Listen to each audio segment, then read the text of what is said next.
I am ready. Let's go. I'm Angela Duckworth. I'm Mike Maughan. And you're listening to No Stupid Questions. Today on the show, are we becoming more pessimistic as a society? Yeah, it's really hard to have hope for the world. Yeah, I really wonder if there's any real purpose to my life.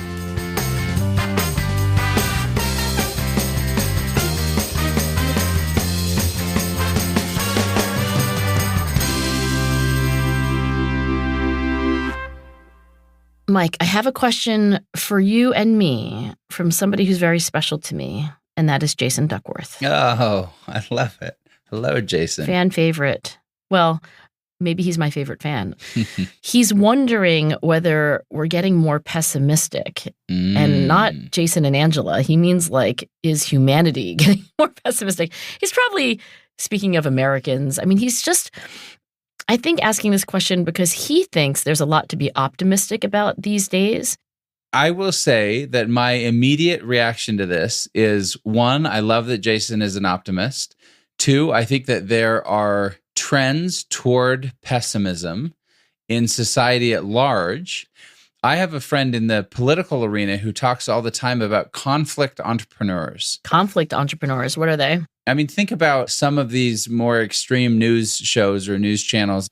Their entrepreneurship, their business is in driving conflict and making people angry and thinking the world is terrible. And the more you can get people agitated by thinking things are awful, the more you can generate attention and you can therefore sell ads. So he calls them these conflict entrepreneurs. Right. There's a data scientist named Kalev Leetaru who performed sentiment analysis on every single New York Times article between 1945 and 2005, and found that the coverage began drifting negative in the 1960s and has only gotten progressively more negative. What is sentiment analysis I think I know what it is, but I don't know the research you're talking about. Sentiment analysis is, we do this all the time at Qualtrics too. If you have all these free response comments in a survey, it'll just determine, is the sentiment prevailingly negative in a comment or in a story, or positive based on the words used and the construction of those words in a sentence, et cetera. So the sentiment analysis on every article between 1945 and 2005 saw the trend going down. There's this prevailing sentiment toward negativity in much that surrounds us. You know, my PhD advisor, Marty Seligman, is like the OG optimism researcher. I believe he was the first scientist to try to define and measure the tendency to be an optimist versus a pessimist.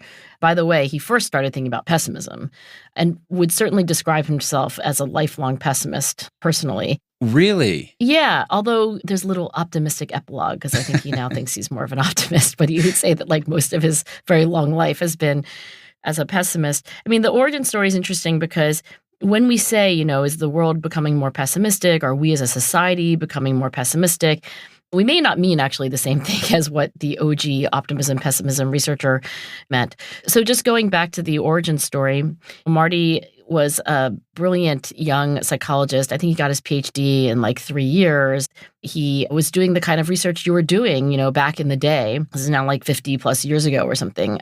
And that was like all this animal research. Right. So there were dogs. They were, you know, strapped into hammocks in cages. They were also experiencing this, you know, mild electric shock through the floor of the cage.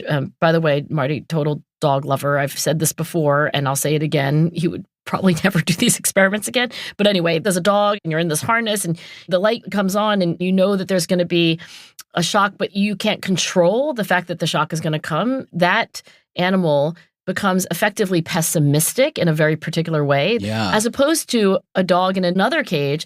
The light comes on, you know there's going to be shock, but you reach forward and then you, with your nose, like touch this panel, and then you can shorten the shock or forestall the shock. Basically, what Marty was observing in these animal experiments is that there is this essential element of controllability. I think what Marty put his finger on is that in a very deep way, what it means to be a pessimist is to not believe that you can control the future, that you have a kind of helplessness about the negative things that are about to happen to you.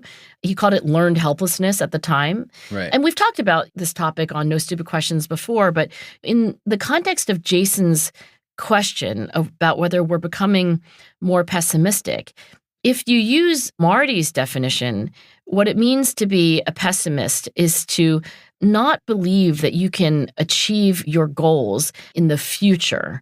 I don't know, when people talk about like, oh my gosh, the economy's going to hell, or like, I hate what's going on in politics, or I hate half of the country, or Sure. I think sometimes it is overlapping with what Marty meant.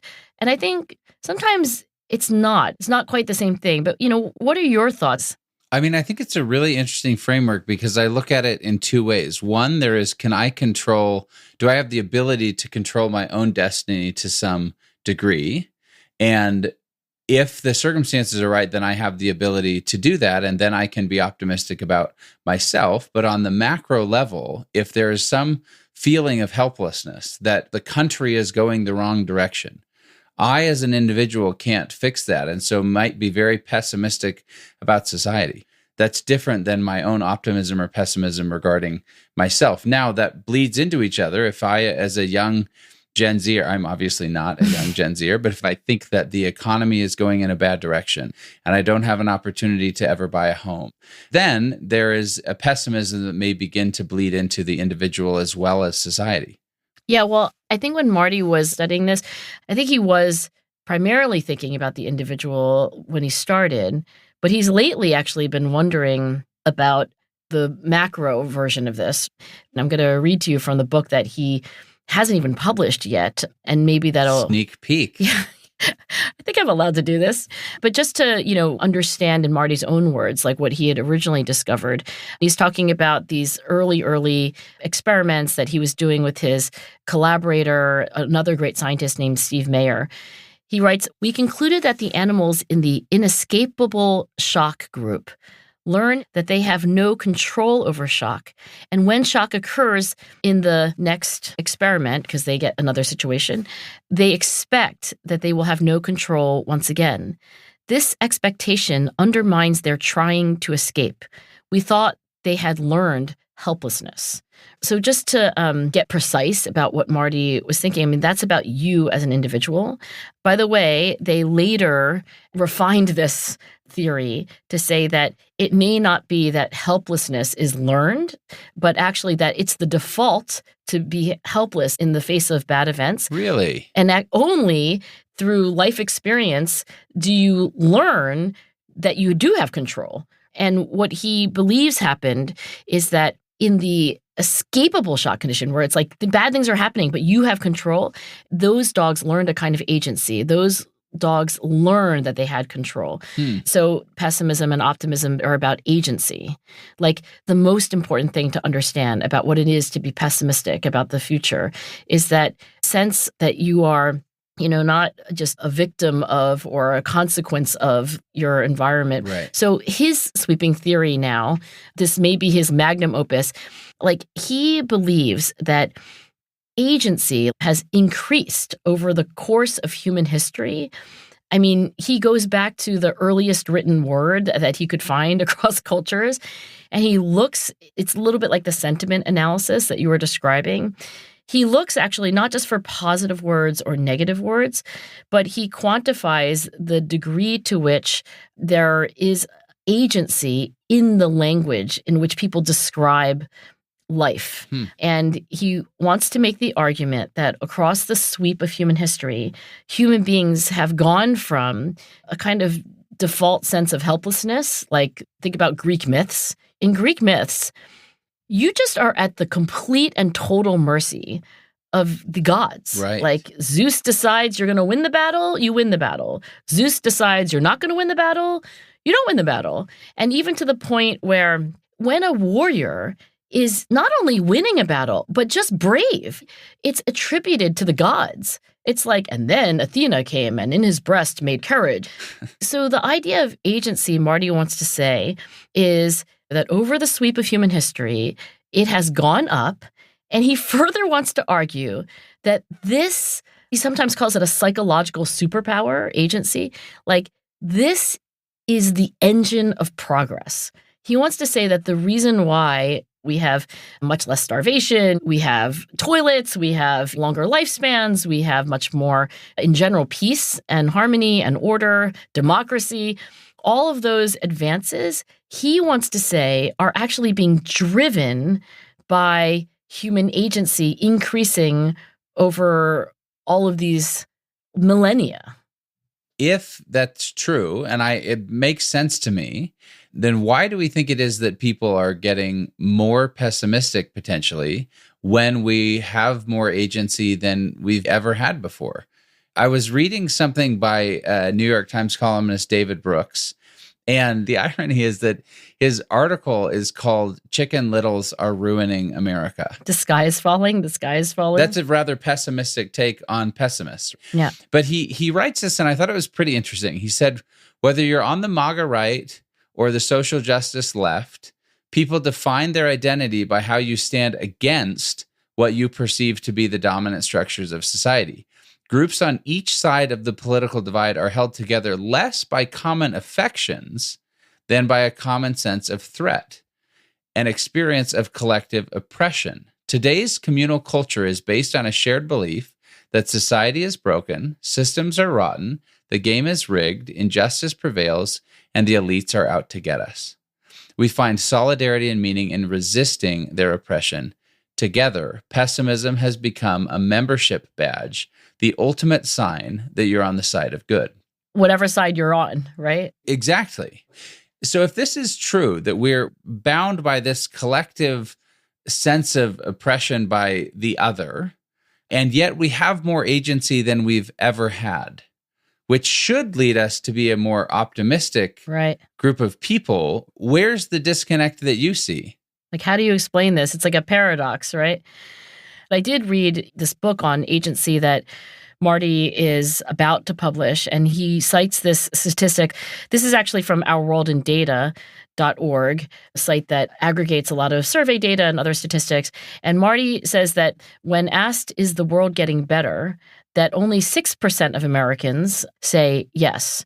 And apparently there are similarly downer statistics for lots of other countries. That is shockingly low. That's really shockingly low. 6 out of 100 people saying the world is getting better. But this is in the chapter where he talks about, what agency is on one hand, this psychological superpower, and what is actual progress, like the facts of the matter. And he wants to say that the facts of the matter are quite good. He, like the psychologist Steven Pinker. Oh, I love him, by the way. He's brilliant. Yeah, I mean, I don't know Steven Pinker at all, but his book Enlightenment Now. So, I'm familiar with the work Better Angels of Our Nature, which I think preceded Enlightenment Now, right? Mm-hmm. But I think they're both on the topic of how, on objective grounds, the world is actually getting much better, that this sort of dour view of how things are going is inaccurate. Do I have that right? I didn't read the Enlightenment Now book. It's exactly that. He's like, we all run around like chicken littles and think the sky is falling. And he basically says like, hey, whoa, everybody. We live in the most glorious age of all time. Prosperous, safe. Right. And he goes through, for example, global life expectancy.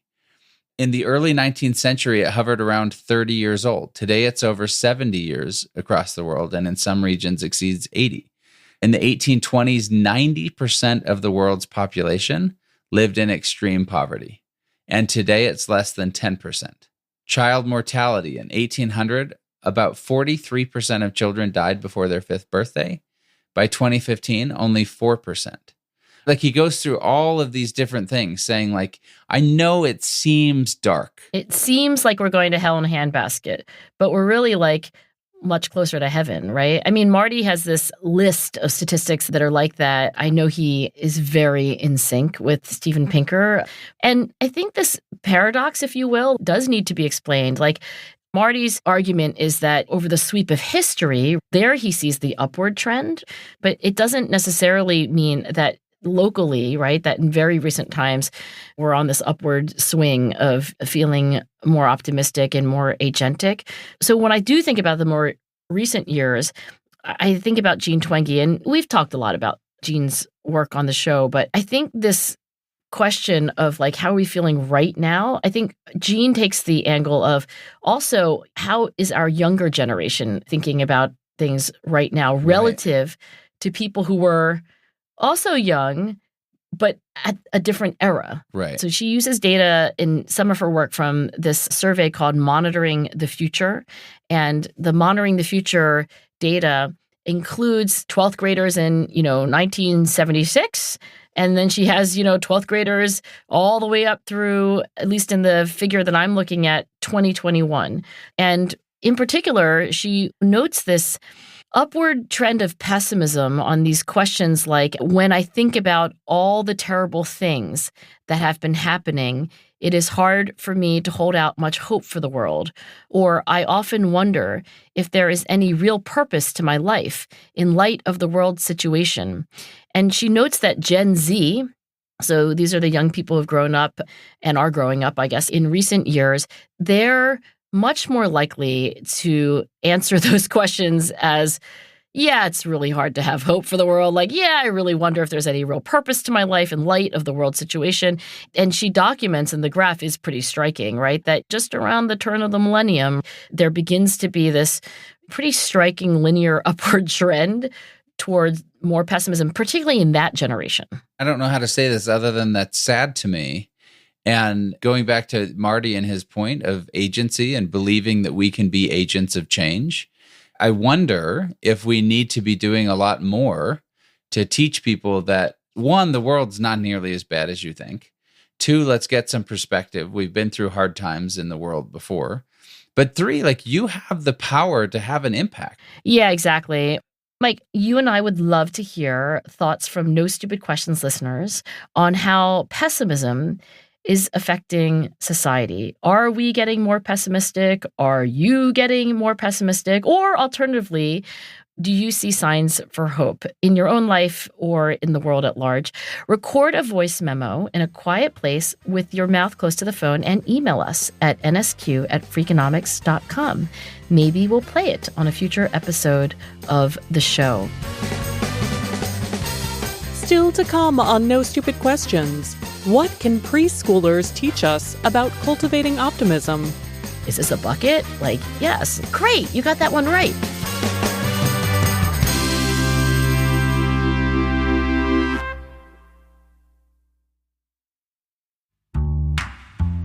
And now, back to Mike and Angela's conversation about pessimism.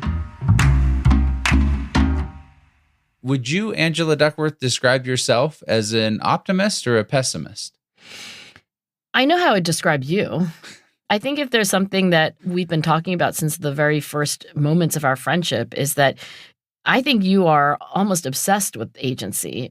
So I will say this, like, if you look at my business life, I've always subscribed to what I call the Andy Grove School of Business. He was a great business executive, but he always used this phrase, only the paranoid survive. Now, one might say that that's a pessimistic view of the world, but in terms of Marty Seligman, it's actually very optimistic in that I believe in looking at every potential possibility of where this could fail or where it could go wrong or go off track or whatever, and make sure that I have agency to avoid those pitfalls, because I believe that we can make the difference we want to have and create that future by making sure we miss all those landmines. So you're saying that you're one to always look for threats or obstacles, but then in your very agentic Mike Maughan way, asking the question like, well, how do I overcome that obstacle? Right. It's not just like a Pollyannish, this will all work out. It's more a, if it is to be, it is up to me. So it's that optimism rooted in realism, maybe. When I audit my own optimism, I don't want to pretend that it's always 10 out of 10. Like these dogs that Marty studied that had this sense of helplessness, this sense of like, oh my gosh, no matter what I do, things are terrible. I would be lying if I told you that I never felt that way, because sometimes I am, not feeling like, let's do something wonderful. Let's welcome change. Like this uncertainty can be overcome. I mean, it's not steady state optimism for me. I think that's very fair for me as well, right? I mean, I think the limits of optimism, and this is maybe where there's a disconnect between societal optimism or pessimism and an individual. I can be optimistic on the things that I can control, but we all come up against that wall because of some societal constraint or something or other that inhibits it. And once we feel like we can't be the change or our agency is therefore limited, then pessimism bleeds in because what am I supposed to do about it?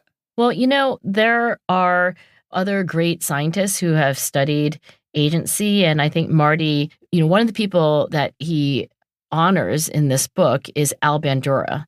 The great Al Bandura was a psychologist. He spent most of his career at Stanford, and he passed away, a few years ago. And Al Bandura studied something that he called self-efficacy, which is a facet of agency that Marty would say has a slightly different nuance. I mean, efficacy is the expectation that you can achieve your current goals right now. It means like, yeah, I can learn this math if I try. I can do this. And optimism is more about the future, especially your distant future goals. So they're cousins or something, but they're both in the agency family. And the reason I bring Al Bandura up is that efficacy held Al Bandura's attention for his whole professional life. It was the last thing he was working on, but it was also one of the very first things that he worked on. And I think the reason why it was so important to Al Bandura is that he, like Marty, felt that this is what drives a person forward. Like, this is what gives you energy. But when you come to the practical question, and I'll make this personal, it's like, well, on the days where I don't feel optimistic, I think people would be shocked to know how up and down my confidence really is. Like, is this book ever going to be great? Is it ever going to be good? What am I doing with my research? Right. Who am I? And when I remember what Al Bandura told me before he died and what he wrote about, the one thing that I would say is the most important for improving our sense of efficacy and also optimism. It's not pep talks. That can do a little. Verbal persuasion, he called it, right? Like somebody can talk to you for half an hour and convince you that like the future is going to be great or that you have some control, et cetera.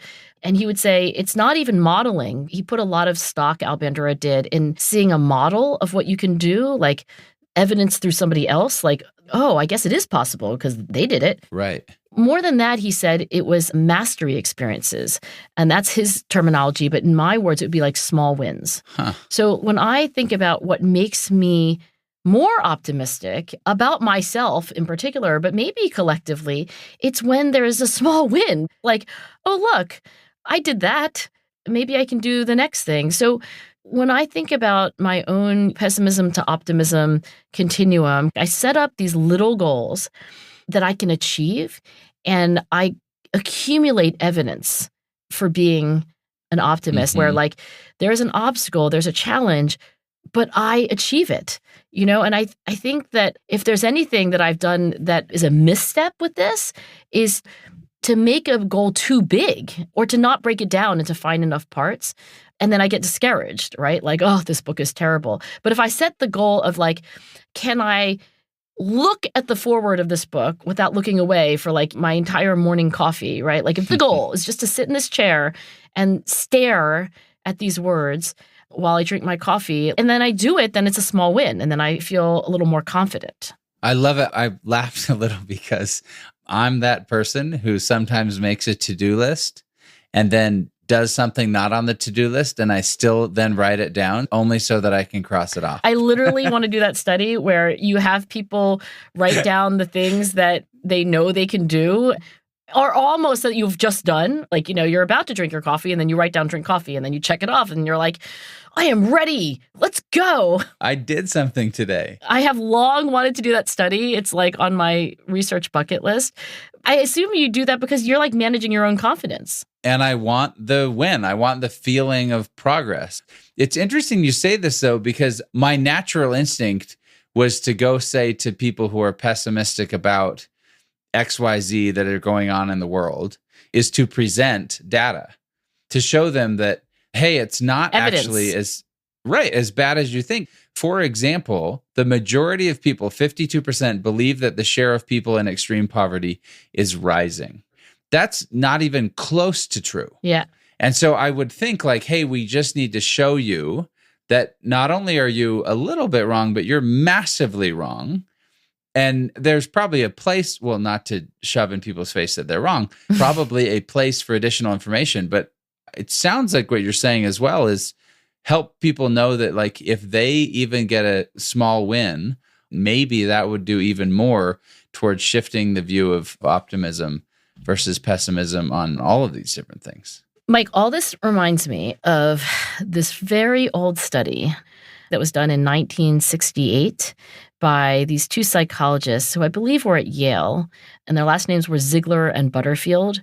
And this was a study that was actually about whether preschool would, make kids smarter. And here's the facet of this paper that I was really interested in. They had this idea, these researchers, that one of the things that might happen when you go to preschool is that it would do something to motivation to be, more engaged in academic tasks. So to explore this, they modified the way they gave IQ tests. When you take an IQ test, oftentimes it's like, you basically progress through questions going from easy to hard. You kind of stop when it gets too hard. And like, that's some measure of your intelligence. I mean, that's your score, right? But in this study, they created a parallel with the same test items, but they called it the optimizing test procedures because they wanted to optimize motivation. They wanted to see whether they could prop up motivation to keep going on the IQ test as much as possible. And the way they did that was unbelievably simple, and it all goes back to small wins. So they first presented like a really easy item, like, is this a bucket? Like, yes. Like, it's like, great, you got that one right. And then instead of following the usual procedures, if there were mistakes that the child was making, instead of just like stopping the test, they would go back a little and give the kid a few softballs again, right?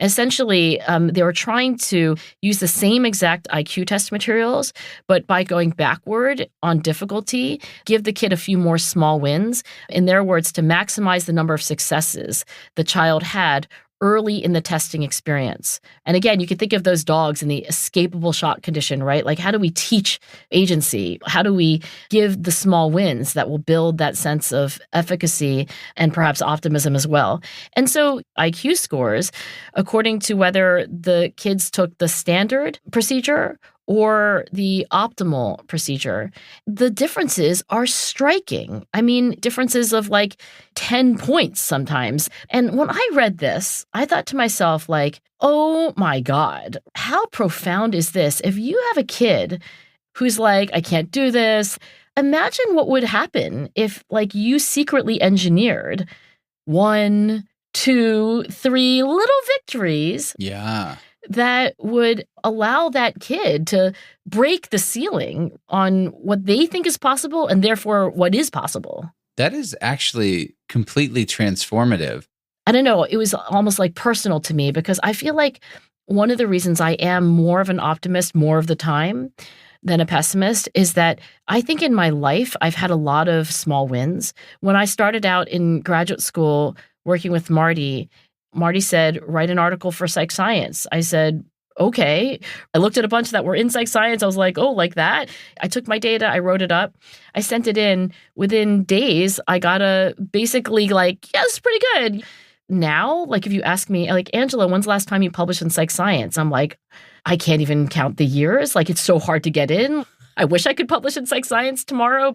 But like that small win very early in my career built up a kind of confidence, built up a sort of foundation. And I think that is something that Steve Mayer's research, I mentioned this collaborator of Marty, he's done these experiments where rats during their like adolescent, I would say years, except for their rats. So it's like the weeks of their life that they are adolescents. If they have these mastery experiences, they are in a way inoculated against learned helplessness later on as adult rats. So I really believe there's something profound about creating lives for ourselves, and especially for young people that are kind of rigged for challenges that we can overcome. And I think that is maybe what's going on. If Jason's right that, we're unduly pessimistic about the future, maybe we need to have more evidence in our lives and about the world that there are these small victories. We need good news, and we need credible challenges that we're succeeding at. And where we can see the benefits of our efforts on helping create a better life for ourselves and maybe for the world. I have, thought about this like Gen Z question just as a mom, right? Because I think they're Gen Z, right? Amanda and Lucy, 23 and 21. I believe so. So if we take a page out of this book on small wins, it would suggest that if we want this young generation to feel more optimistic about the future and their futures, we need to create opportunities where they can make a difference that for themselves is evidence that they're not helpless. I wonder what you think of that idea. And I don't, by the way, have a brilliant scheme for how I could do this either in my own family or at scale. But what are your reactions to that? Like, how could we create more manageable challenges and small wins for Gen Z? I actually love this question because I think so often the pessimism is rooted in something so big, as in the economy or housing or some geopolitical events that we can't necessarily impact. And Michelle Obama gave some great advice. She, in essence, said, I'm kind of tired of all of these kids who come with these dream big moments that they want to go change the world. And her advice back to them is not to dream big, but rather to start small. Why don't you look in your immediate community, maybe even in your family or your friend group? And what are 3 things that you can do today in order to enact some change? And it goes to this idea of getting some quick and simple wins. And once we start seeing the change we can make there, then her idea is go and grow from there, but start small. Mike, I think we need to end with a small win. I feel like we need to draw our attention to good news that will give us a sense that the future is shapeable and that the future is bright. Can you cheer me up? I can. Are you familiar with Upworthy? I am, because a lot of researchers have used the Upworthy website, I guess it is, or like newsfeed or something for research purposes. But I'll be honest, I'm not really sure exactly what Upworthy is. Upworthy, summed up in the simplest of terms, is a place that publishes positive stories that, quote, inspire and uplift. So I'll just share a couple examples of good news happening in the world that maybe fall along the lines of quick wins. This headline, elderly man learns to read at 80. After decades of struggling with literacy, an 80-year-old man fulfilled a lifelong dream of learning how to read. There are students at a high school who surprised their janitor with college tuition. They raised money to help their school janitor, send his children to college. There's a cafe owner who opens a cafe solely for the purpose of employing people with disabilities. And the coffee shop becomes a massive success because so many people want to come and support the mission. And then story after story after story. So if you want to go to a place to get some ideas on things that maybe you can do in your community as well, Upworthy is a place of real stories of real people doing good things. Okay, Jason, are we becoming more pessimistic as a society? Maybe, especially people our daughter's age, but need we be? No. And also, after dinner tonight, we should go to Upworthy.com. Coming up after the break, a fact check of today's episode and stories from our NSQ listeners.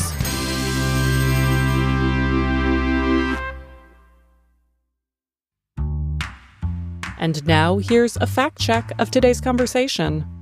Mike breaks down the concept of conflict entrepreneurs, but his framing makes it sound as if his friend came up with the phrase. The term was popularized by journalist Amanda Ripley in her 2021 book, High Conflict: Why We Get Trapped and How We Get Out. The phrase was also used prior to Ripley's book in the domain of warfare. International peace experts have used conflict entrepreneurs to describe economic and political actors who benefit from violent conflict. Also, David Brooks is a columnist for the New York Times, but the piece Mike referenced, Chicken Littles Are Ruining America, is an article from The Atlantic, where Brooks is also a contributing writer. Finally, we were not able to locate the Upworthy articles about the man who learned to read at 80 and the high school students who raised money to send their janitor's children to college.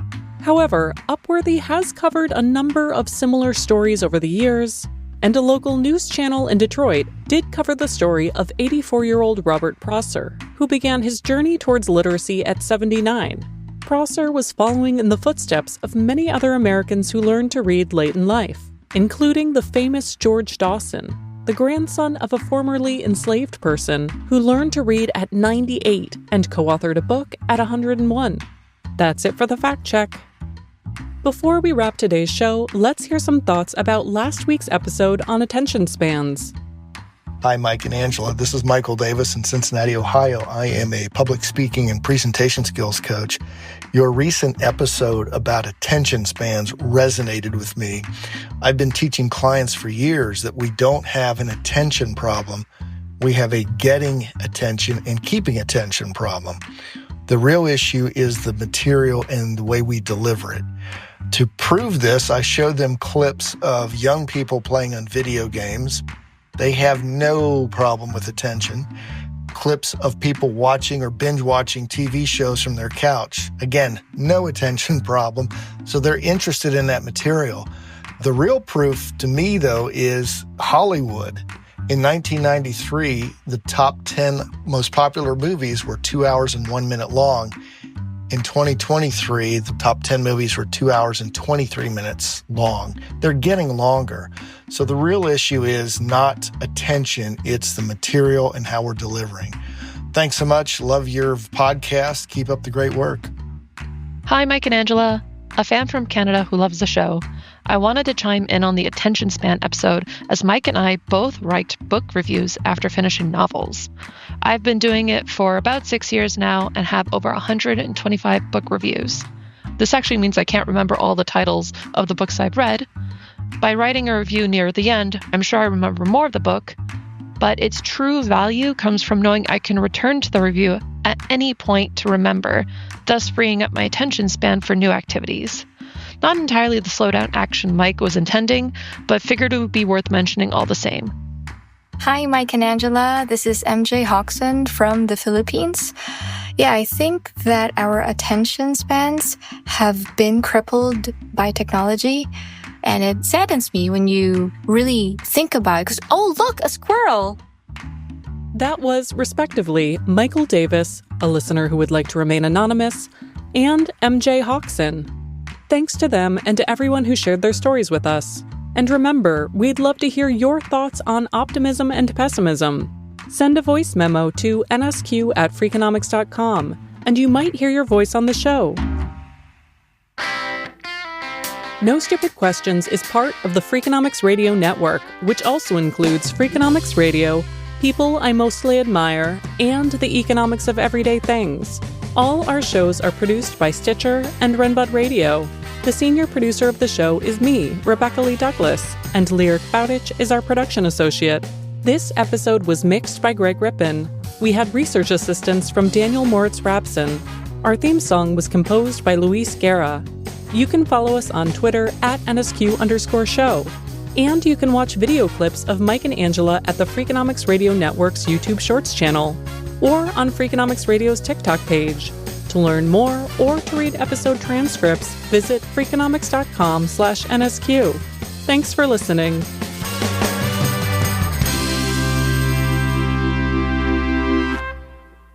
Nice. That's how a Gen Zer would say nice, by the way. The Freakonomics Radio Network, the hidden side of everything. Stitcher.